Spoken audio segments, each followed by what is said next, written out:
नमस्कार दोस्तों, मैं आपका दोस्त डॉक्टर शिवम कुमार आज फिर लेकर आया हूँ आपके लिए एक नया मुद्दा, एक नया टॉपिक, एक नई जानकारी और एक नई।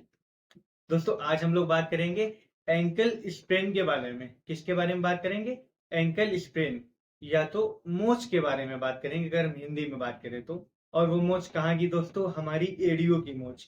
चलते फिरते कई बार हमारी एड़ियां ऊपर नीचे पड़ जाती हैं या किसी हैवी एरिया पे पड़ जाती हैं तो हमारे एंकल पे मोच आ जाती है। हमारे एंकल के पास से पैर मुड़ जाता है। तो जिसमें दोस्तों पहली चीज होता क्या है कि जब एंकल के पास से पैर मुड़ जाता है तो आपको खड़े होने में बहुत ज्यादा प्रॉब्लम होने लगती है। आप चल भी नहीं पाते हो, आप चलने की कोशिश करते हो तो आप ठीक से चल नहीं पाओगे, प्रॉपर बैलेंसिंग नहीं बन पाती है। तो दोस्तों ऐसा होने पर कि हम लोग जनरली क्या करते हैं कि किसी भी गांव के नॉर्मल पर्सन के पास चले जाते हैं, जो हड्डियां बैठाते हैं उनके पास चले जाते हैं। वो लोग क्या करते हैं कि अपने एक्सपीरियंस के बेसिस पे कई बार उनका तुक्का लग भी जाता है और सही हो भी जाता है। लेकिन मैक्सिमम टाइम क्या होता है कि अगर आपकी बोन थोड़ी बहुत फ्रैक्चर हुई होगी तो बैठाने के चक्कर में ज्यादा फ्रैक्चर हो जाती है। साथ ही साथ एंकल के ज्वाइंट पर जितनी भी मसल्स होती है वो ज्यादा रैप्चर हो जाती है। तो पहली चीज तो दोस्तों, अगर आपको ऐसी दिक्कत होती है, आप नॉर्मल दवाई लेते हो, अगर उससे रिलीफ नहीं मिलता है तो सबसे पहले तो आपको एक एक्सरे कराना है। एक्सरे में दोस्तों क्या होता है कई बार कि बहुत हल्का फुल्का माइनर अगर फ्रैक्चर आया तो आया, नहीं तो मैक्सिमम फ्रैक्चर नहीं होता है। पर दोस्तों होता है क्या कि जो हमारा एंकल का टिबिया फिबुला जो बोन होती है, जो टिबिया फिबुला हमारी बोन होती है, उसका निचला हिस्सा जो होता है वो ज्वाइंट होता है हमारे एंकल से।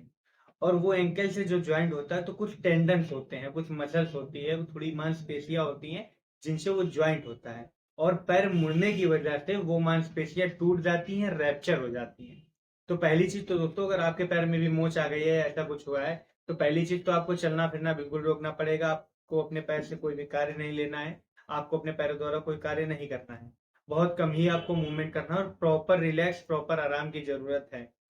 अगर थोड़ा बहुत फ्रैक्चर दिखाई देता है या कई बार पेशेंट आराम करने को नहीं एग्री होता है तो डॉक्टर को 10 से 15 दिन या 20 दिन, 1 महीने का कच्चा प्लास्टर चढ़ाना पड़ता है ताकि पैर का मूवमेंट ना हो और हीलिंग बहुत जल्दी हो जाए।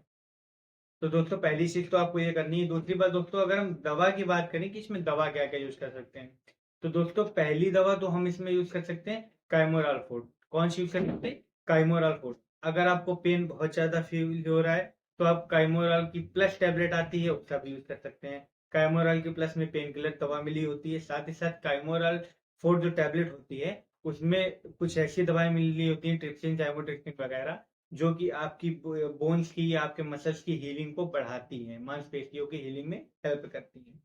पहली दवा आपकी कैमोराल फोर्ट चलेगी दिन में सुबह शाम। दूसरी दवा दोस्तों आपकी चलेगी जीरोडॉल एसपी, सुबह दोपहर शाम, जिसका सेवन आपको दिन में 3 बार करना है। जीरोडॉल एसपी क्या करेगी? आपको दर्द में भी राहत देगी, साथ ही साथ आपकी सूजन भी कम करेगी। इसके बाद दोस्तों आप एक नॉर्मल सी कैल्शियम की टैबलेट भी ले सकते हैं, सेलकाल 500 mg के नाम से, या तो अल्फा मैक्सिकॉल के नाम से आती है, आप उसका सेवन भी कर सकते हैं। आपने ये 3 दवाएं ले ली, कैमोराल फोर्ट, जीरोडॉल एसपी, और इसके बाद मैंने बताया एक कैल्शियम की टैबलेट। साथ ही साथ अगर आपको गैस वगैरह बनती है तो आप एक डीएसआर वगैरह साथ में लगा सकते हैं। बस आपको ये 3 से 4 दवाएं लेनी है, बहुत ज्यादा दवाएं लेने की जरूरत नहीं है। और प्रॉपर रेस्ट की रिक्वायरमेंट होगी। दोस्तों ध्यान रखिएगा, अगर किसी भी तरह की आपको मोच आती है, मस्कुलर क्रैम्प होता है पैर में या हाथ में कहीं पर भी, तो आपको उस एरिया को रिलैक्स करना, आराम देना बहुत जरूरी है। आप जितना ज्यादा आराम दोगे उतना जल्दी हीलिंग होगी, उतना जल्दी वो ठीक होगी। तो दोस्तों फिर भी अगर इस टॉपिक से रिलेटेड आपका कोई भी क्वेश्चन है, क्वेरी हो, तो आप मुझसे कमेंट बॉक्स में पूछ सकते हैं या दिए गए नंबर पर मुझसे संपर्क कर सकते हैं। Thank you.